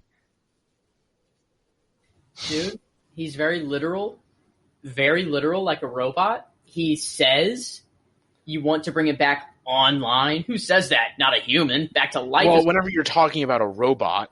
I just think he's insensitive as fuck because he's an asshole. I think he's a prick. I think he's an asshole, and he has one goal, and that's to bring a weapon back online bring him back online, and also on the third part said, "I can't let you put $3 billion of vibranium in the dirt." Yeah, that was pretty funny. It was a how would he? It was a dickhead line. Exact price. He's calculating. They've had possession of Vision's body for some time. Yeah. Nope. They were just egging it on. They've had it for. Are you gonna come yet? Like, oh my god, come get his body so I can start this master plan. Joseph, they've had it for 5 years. I'm just saying, dude. Hayward is up to something. Yeah. That line by Hayward of I'm not going to let you put $3 billion worth of vibranium in the ground. Huge dick for that line, but also a pretty funny line. Who would say that as a human? For someone going into grief. Oh, never mind, not a human. A federal agent would say something like that. Yeah. But we have a dickhead. Jimmy Woo as a Fed, bro. We have the best person alive as a Fed. Yeah, but Jimmy Woo's a nice person. Hey, Jimmy Woo is the least Fed in existence. Jimmy Woo 2024? Is that what I'm hearing? Am I hearing Jimmy Woo 2024? We're just gonna expand the Wooniverse into real life. With freaking Darcy as VP? As Secretary of State? Oh my god! Reform? But, Hayward shows her what they've done, and Wanda sees his severed head, and out loud she tells them to stop it. And she asks what they're doing, and Hayward explains that they're dismantling the most advanced sentient weapon there is, and that it's their obligation to do so. Wanda says she just wants to bury him. And Hayward, at the first time I was watching this, I was like, is it Hayward who convinces her to bring him back to life? Like, because he was like, not many people have the power to bring her soulmate back online. Because you're still working. Yeah, because I guess at that point we hadn't seen her recreate Vision, so we're still working under the assumption that she steals him. Another tick in the box, knowing that they needed Wanda's magic to bring this Vision they wanted back online. They had that machine built to take Wanda's power out of a thing and to bring it back online. Just saying, he knew this all along. He's calculating everything. Yeah, but why wouldn't he have let her take him right then and there? That would have been. I don't think he didn't. I can't believe that he would know that if she didn't take that vision, that she would go to some fucking town in New Jersey and be like, "Oh, poop." Yeah, poop. Yeah, he didn't know that her power was going to do it. They had just tried everything, and then we're like, you know what? This thing clearly has power radiating off of it. Let's see if it does anything, and then it did. Maybe we're seeing Hayward's plan B. This is plan B. Hayward originally thought, let's just let Wanda take the body, bring him back to life, so that we can change him into plan who B we want. Just goes to his property in Westview, New Jersey, and fabricates him out of reality itself. Exactly. Well, no. I mean, just plan B is like, let's see what Wanda does. And then it happened to be this, and then that's why Project Cataract started. I think, it's a Cataract. No, I think Project Cataract has long been in the works. Yeah, I think that started when they got Vision to be. Because, like, his line at the end where he says, who would have thought that the only way to get him back online would be to get the power straight from the source? They've tried other ways to get him back online. Yeah. None of them worked. And I don't think they're dismantling him here. I think they're trying to see what's going on inside that maybe they can try to reverse engineer / rework into creating with a new power source. And they didn't have it until Wanda. It's Ultron. He's big braining this whole operation. Right. Believe Joseph's it or right. not. Hayward is Ultron. So she looks down. Wanda looks down over Vision, and she destroys the glass in front of her, and she floats down. And Ultron calls off his men, allowing her to see Vision. Thank you for using Ultron there. I appreciate it. Wanda puts her hand on her forehead like she did in Infinity War. And this hurt, man. Gut wrench where she says, as soon as I saw her reach for the head, I knew she was going to say it. And it just devastated me, man. Like, I was fucked up. And we see here, she leaves Sword peacefully, not stealing the body, like Hayward had said. In a Buick, too. A Buick. Yeah, Buick has been paying for Marvel sponsorship, like product placement forever. And I just saw a tweet today, like, it's so funny. Like, Buick got the most return on investment because Marvel could have any car company in the world for product placement right now. And I know they have a deal with Audi at least too, which is a little bit better, but that's like later in the game. Buick got it. This shit was a chance. A red Buick, bro. Yeah, my roommate, whenever he saw that, he immediately goes, no way Wanda drives a Buick. Yeah, that's exactly what I thought. A Buick. The tweet was specifically wait a yo, second. I need a new car. Is that a Buick? Yeah, no, it's a Buick, that was like bro. Their marketing campaign. Buick. Oh, that was their marketing campaign for. I got it. Oh, what a meta joke. Yeah, Colton, I picked up on that. That was a good one. Oh, that's a Buick? Maybe that's what they wanted us to say. That's not a Buick. They've been had this Wanda driving past Shaq in his own Buick in the Sword parking lot, and it's a fucking Buick commercial. That's all we needed. They were planning this all along. There's a fucking general in the passenger seat based with off the fuck. Shaquille O'Neal's body. Buick made that commercial because it was a commercial in Wanda's reality. A Shaq, and his name could just be the Diesel. The Buick commercials that we know and love, that's a Buick, that was Wanda. Yeah, so does this mean that, and that's why they all look so weird, because Wanda's, changing reality. We knew that we were going to be like, she drives a Buick? That's a Buick? That's how they got the catchphrase. Kevin Feige is genius. They've broken the fourth wall years ago. They've been alluding to this for years. But, she gets to her car and she looks through the envelope in her passenger seat. And I was like, this is going to be fucking heartbreaking whenever she opens that. But, she drives away and she drives to Westview, New Jersey. And she drives through it perfectly normal. And we see all the castmates of WandaVision living normal and relatively boring. And it seemed sad lives. Yeah. Well, this town seems down and out. Like, they're bad. Like, they're down bad. Like, this town's hurting. Like that's my interpretation anyway. I mean, everything looks pretty rough. It looks like a town well past its glory days. Like, once upon a time, it was a beautiful, bustling town. Like, what it looks like, I don't know, since Wanda got there. but like now it's like down bad, which I think only makes it further credence that like Wanda's really not as bad as we think. Like I still don't think Wanda's broken bad. I still just because I feel like she's directly like, well, it's hard to say that because everyone's in pain apparently, but like, I mean, what if this town undoubtedly looks way better now that Wanda's here, but like whatever. Okay, the only question I had about this whole scene where we see all these castmates is Dennis the pizza delivery guy, the mailman. Is he? Okay, that's what I thought. I just couldn't make. When I looked at him, I was like, I can't tell because he's not wearing the mailman outfit. But I was like, I think that's Dennis. He's just a pizza delivery guy, apparently. What if what we saw at Westview was the aftermath of what Wanda left behind, and it's a time loop, and this is Agatha going back in time to find out how Wanda did such a thing, and that's why it's Agatha all along because we've only been seeing Agatha's point of view for this whole time loop, and she's looking back in time to see how Wanda did this sort of thing. You know what? You're right again. And God,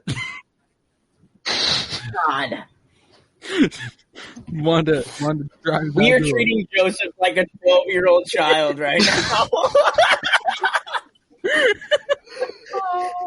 It's like when you just let the kid win in all the games just so he will fucking throw a temper tantrum. You know what? You're right again. But Wanda heads out to this plot of land, and there's no house on it, and she opens the envelope that we've been seeing, and it's a property deed for the land and a note from Vision encircled in a heart that says to grow old in.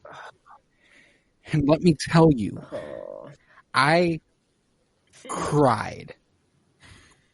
Tears in my eyes. That it was already being built too. Like that was there. That was where they were going to live. Yeah. Vision died. That's why it was all rotten over, and you couldn't see into the basement because there was grass there. Dude, that shit fucking hurt bad. It was so sad, but like it just sucks because like like that the whole thing they were doing at the beginning of Infinity War was like a temporary fix. Like they truly anticipated when that shit died down and it was over to like together. Just be normal. Like they wanted nothing else other than normal life. Like that's it. God, that hurts. Fuck. And there's a lot of comic book basis for this too. They leave the Avengers early on in like 80s comics. 80s comics, they leave the Avengers to go live in a suburb of New Jersey. You know, and like the first issue of the Scarlet Witch and Vision is them on Halloween. Like in episode 6. It just runs so deep the way they go back to the source material. I love it. Imagine working at Marvel. Oh my God.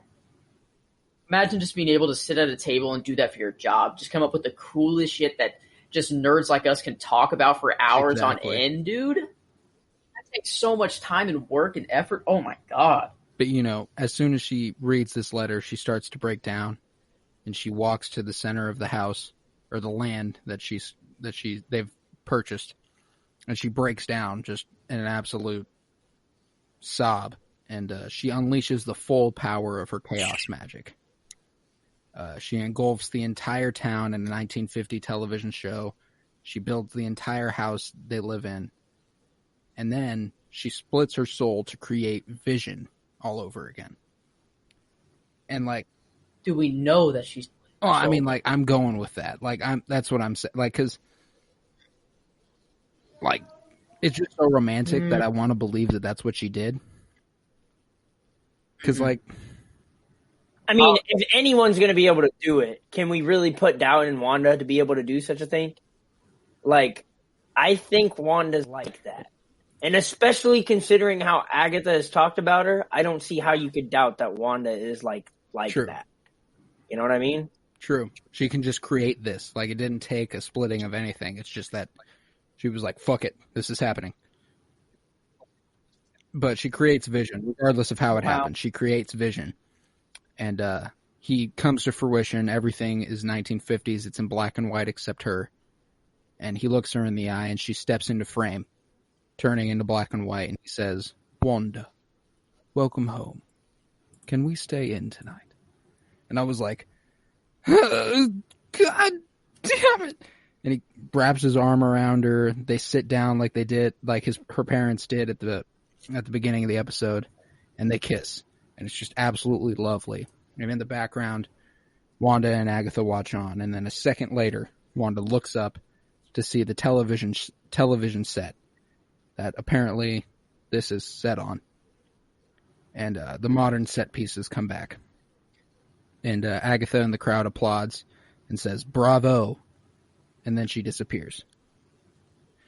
And then outside you hear Tommy and Billy yelling for help, and Wanda runs outside to their aid, and Agatha is holding them back, choking them by their throats, and she says Wanda is supposed to be a myth, a being of spontaneous creation. She mocks her for the way she's been using the power to make breakfast for dinner. Agatha says, "This is chaos magic, and that makes you the Scarlet Witch." Can we just say that you just repeating what happened in the episode was still so heart-wrenching to hear? Even though we didn't even have the visuals on site, we just heard what happened and it was just pure silence. Jesus Christ. Devastating. Dude. But yeah, the Scarlet Witch, dude. We did shit. early on. First time early ever. on, we did say that because she hadn't gained an alias yet, she would earn the name the Scarlet Witch. Mm-hmm. Kaboom. Ultron knew it the whole time. Freaking, does she have an alias? He knew it the whole freaking time. That's why he asked, "Do you know what's going to happen?" I'm teasing you because I know everything that's going to happen. Let's talk about this Idiots. post-credit scene real quick. You know, we see Hayward look from a distance at the Hex, and he walks to a tent where they discuss this the power supply they've needed the whole time to create whatever they're talking about was Wanda's magic. And we pan to the Vision, perfectly, pristinely white, just in all his glory, looking like a chaos machine. And this also has comic book roots in the West Coast Avengers from the 80s. The look of torn apart Vision in the comics is so cool. Just the way that they predicted it. Mm-hmm. I read so that cool entire looking. arc after the episode came out because I was like, I want to see what this Vision's all about, and it's interesting. The White Vision, as far as I've read, hasn't broke bad or anything. He just is completely void of emotional attachment. And I've read that the reason that is because the writer of that comic book arc hated that Vision the robot was had a personality. He was like, "This is dumb. He has to just be a robot." So he created the White Vision, and now it's being used in the MCU. And who's the most hated robot of all? Ultron. Dude, I really want to see the arc reactor in his head, if that's what it is. Shoot out freaking Vision v. Vision. Be so cool. I think that's what it is. I think it has the look of like the later model. Like, I say later model. I don't mean like... Kind of little triangle. When he switched, I guess it would be Iron Man 2. That's when he switched to the new element, correct? Yeah, exactly. So then I guess that is what I'm talking about. It has that look to me. And it would make sense considering Vision was created initially by Tony Stark. It would make sense they'd want to use Stark tech to recreate. And freaking Stark was be able to build an arc reactor in a cave with a box of scraps. Imagine what Thor can do in 2020 with a box of scraps. The box of scraps, dude. And there's a theory that freaking Tony, whenever he made the new element, was the thing that the makeup of the Infinity Stones. So maybe that's how Vision works like that. It's because the way he discovered that new element, he discovered how to make an Infinity Stone, or sort of an early development of that, and that's what Sword is doing now. It's their synthezoid Mind Stone. They made a Mind Stone. Oh, Joseph, then there'd be 3 Mind Stones. Yeah, exactly. Now we're back into the timeline discussion, and I don't want to even start it again. I couldn't resist it. I couldn't. Guys, it was a fucking phenomenal episode. And I love how much they're digging into the comic book roots of things for this. It's just... And that's what I think I love about the TV show format for Marvel, is that they get a real long leash to do that. Absolutely. And that's not to say I don't think the movies don't do a good job, But I just feel like, given that they set it in this this current day, you know what I mean? Like, they're setting this in like the days we live in. And I'm not saying that comics don't come out now that kind of touch on that either. But it's absolutely outstanding that in a TV show, like, since it started, I've been able to read these story arcs from fucking House of M from like 2008, The Avengers from 1975, The Scarlet Witch and the Vision from 1972, The West Coast Avengers from 1985. Like, I've been reading all these story arcs from all these different periods of time, and they are all applicable in some way to what's happening on the screen in front of us. And I absolutely love that continuity. I think this show is living proof that if there's a book or a comic that exists, you don't want a movie to be made about it. You want a TV show to be made about it. Yeah. So you can dive into so much more detail, and I think that's what the show is basically proving. I think that's going to happen a lot in the future. I think both these shows and like Kevin Feige and who's the other one? Favreau. Yeah, Favreau.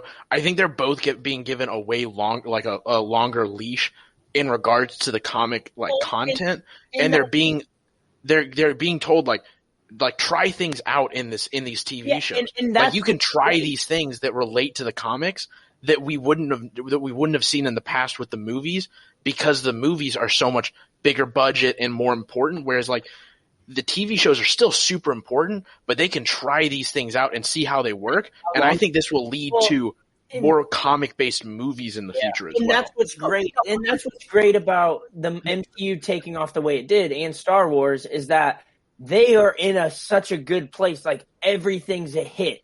They are on such good standing just across the board, financially, creatively, bingo, bingo, bingo. They have the right content creators in the right places to be trusted to have this long leash. They can do that. If you would have told Jon Favreau that making Iron Man in 2008 the way he did would lead to what is being created now, he would have probably looked at you and thought, what the fuck are you talking about? Marvel was about bankrupt in 2008, bro. Can we talk about how Jon Favreau has just changed shit? Like, the fact that the superhero movie is like the largest genre there is, the most reliable money-making genre there is, and he made the first like big, not blockbuster, because obviously we had the X-Men before that, we had the Fantastic Four before that and stuff, but Iron Man was the first of like the real shit, you know, like we were getting into it. And Jon Favreau, well, it was the first one that spawned an extensive universe where every single movie has been good. Like, I would say like probably my two least favorite like Marvel movies are probably like Dark World and I don't know, probably Captain Marvel, but I still love the shit out of both those movies, and they're both still great movies. Exactly. I think it started with The Dark Knight.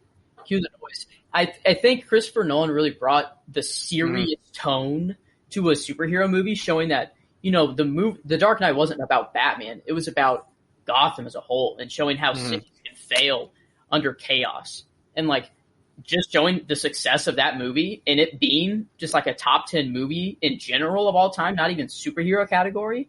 Like, I think that's where they kind of took the risk with Iron Man to do their own version. They hell took a risk on Robert Downey Jr. being the alcoholic. They fucking had to. They didn't have a choice. Yeah. They couldn't go out and get there wasn't people lining up to be in Marvel movies like they are now. Marvel was a scary thing. They had to sell off their rights to a lot. Like, why do you think Sony had Spider-Man? That's why.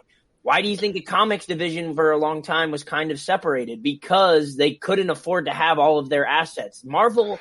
So true. They had to sell rights to Sony, but now Sony is making all of the money off the movies. But I don't know if that's true. There's a new deal. But Disney, they make the movie, they pay for the movie, and Sony makes all the money, but Disney still does it because they know it's going to be successful and bring people back to the next movie.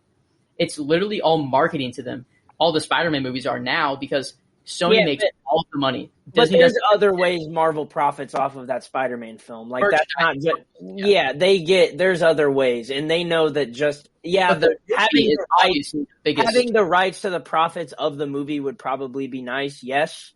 But dude, they make a killing. They're not bitching and moaning about that. Like, I think the new deal and the initial problem with that deal and why there was a struggle for a second was because Disney probably wanted a bigger piece of the pie. And I can't imagine that Disney didn't get it like a little bit bigger. Sony basically was a dick, and they said, "Here, we'll let you make this movie, and you can make this profit out of it." And then whenever Spider-Man was a crucial role in the MCU, that's when they said, "Let's rethink our deal." And then they said, "We'll get all the profit, and you pay to make the movie." And Disney was still like, "Okay, we need to do that because it's such a crucial role." But the thing is Disney has all the leverage because it's like, listen, you had 5 movies, and the last 3 of those 5 Spider-Man films were not exactly great. No, like, Sony had all the leverage. Sony had all of the leverage. They made Spider-Man basically become the new Iron Man. Like, he's taking the role that's their narrative. Yeah, and but Sony doesn't get to be the creative mind behind the film. Exactly. They're the rights. They can say, you know what, Disney, we're just not going to give you Spider-Man. Disney would do anything to get Spider-Man. Yes, but the thing is, Disney's still in the position of power because if Sony does that, Disney's fucked short term, but the fans will immediately turn on Sony. The fans aren't going to turn on Disney. You think fans are going to want to go watch a Sony strictly non-Tom Holland? Sony strictly Tom Holland fans? They do because the fans pay them. Listen, they don't give up. Fans are going to go out and watch and enjoy and love. And do you think critically that a Sony Tom Holland Spider-Man movie that is not MCU tied in is going to be even half as critically received or fans received? They still know that kids across America and nerds like us are going to see those Sony Spider-Man movies anyway. They know that they could still make a killing. Well, yeah, they'll go see it once, but that's not going to lead. And that doesn't mean that critically it's not going to be what? Look what happened with Andrew Garfield's Spider-Man movies. Money made the world go round. It's just what it does. That's all they care about. Okay. Guys, I just had a realization. I'm really sad about it, but like I know it needs to happen, and I'm not upset. Like, I'm upset, but I'm not upset, if this makes sense. I have one more pod with you guys until I take my break, my hiatus. We will have – so let's just tell the people now. So for – oh, shit, spoilers. So for the Falcon and Winter Soldier, I will still be joined by Joseph and Miles for the Falcon and Winter Soldier. But I will also be joined by a new guest, Tillman McClooney, a guy I had on to talk about the Clone Wars a while back in 2020. But he'll be a fun addition to the podcast, but unfortunately that means Kyler will not be with us for about 6 weeks. But at the same time, we could get that 10th episode and give Kyler one last hurrah. I know we briefly discussed starting doing our Star Wars movie commentaries. If you guys want to do that, we absolutely can. But in the meantime, I'm excited for next week, this finale of WandaVision. It's been a fun several weeks with you guys so far. Going back to September 3rd. Man. Tomorrow will be 6 months since we recorded our first episode together. No, man, I'm just saying, this is nuts to me because, like I said, I've never had appointment. I've said this multiple times. I've never had appointment TV, and to go on this journey with you guys, like, it's felt so much more, like, amplified with WandaVision, like, more so than it did with Mandalorian. And that's not to say Mandalorian wasn't great, but, like, I don't know, man. I'm not saying I'm more interested in WandaVision than I am in Mandalorian, but like this shit hits harder for WandaVision. It's the podcast. Like when you're talking about WandaVision is made for this type of shit, for us to theorize and for us to talk about. And I'll say this, WandaVision, I feel like globally has had much wider of an impact than Mandalorian, and that's crazy to say because Baby Yoda was viral damn near every fucking week. But Marvel is Marvel. Like, it's so much bigger. Yeah, Marvel's bigger. Marvel's bigger. Yeah. Mandalorian and Marvel, or WandaVision. I watched WandaVision in the hospital on repeat because I wanted to come back to the show stronger. Legitimately, that's baby. In the hospital when I was not doing good. Well, shit, it's no wonder we get the takes we've been getting. You were probably medicated as fuck that whole time. Yeah. He was medicated as fuck, and the WandaVision was just marinating in his head. My man's was wearing the socks with the fucking drippy on the bottom and just losing his shit. I had the Professor X helmet on and everything. I was in it. Oh, geez. Fuck. That's funny. But yeah, I'm serious about this, guys. One more episode with the boys for WandaVision. Hey, but you'll be back with us for starting May 4th with the Bad Batch. Yes, sir. We'll be back in Star Wars. And I'm going to have to – I got work to do, wait. so this break is going to be good for me.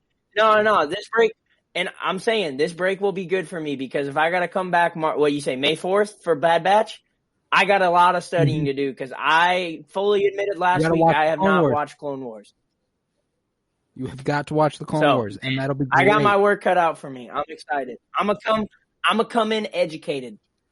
The listeners, whoever's listening, you're listening, and you're born at a good time right now. You're experiencing some cool shit in your life. It's a golden era. Yeah, man. Well, I'm a little worried if like younger children are listening to this pod because boy, do we go on some crazy shit. But yeah, hey, man, if you're kids, stay in school. And you're gonna be get high, get drunk. The man who's high as fuck right now saying, "Don't do drugs." I'm a sick little boy, and I need to grow a lot. That's why I take this medicine. Grow a lot. Joseph, you realize you just said don't do drugs, and then just say you're a sick little boy who needs to eat and gain weight, and your proponent is using drugs. Doesn't that imply that any little boy that needs to gain weight and wants to be a big boy should do drugs? This opinion came from a doctor. It came from a doctor. And it was over the span of 2 years, and I've gained 14 pounds in 1 week in a couple days. Damn. 14 pounds. Yeah, that's a big deal. I'm getting fat, boys. God, we're gonna get Hulk Joseph pretty soon here. When the batch comes out, I'm gonna be smart Bruce Banner boy. I'm gonna be Hulk Bruce Banner mixed hybrid boy. The Bruce Banner pee poo poo man himself. Massive pee-pee, massive poo-poo boy. Massive pee-pee. Well, this has been the Penny Bloom Podcast. I was Colton Robertson. I was joined by Joseph George, the massive pee-pee, massive poo-poo boy. Joseph George. Thank you for having me. This is therapy to me, and I can't wait to do it again every week and possibly more than once a week. I can't be glad enough. I'm so happy that you're happy, man. And thank you, Miles Buttress, for being here. Yeah, glad to be here. Next week even for this finale. Just it feels like just a few weeks ago we were talking about a different finale.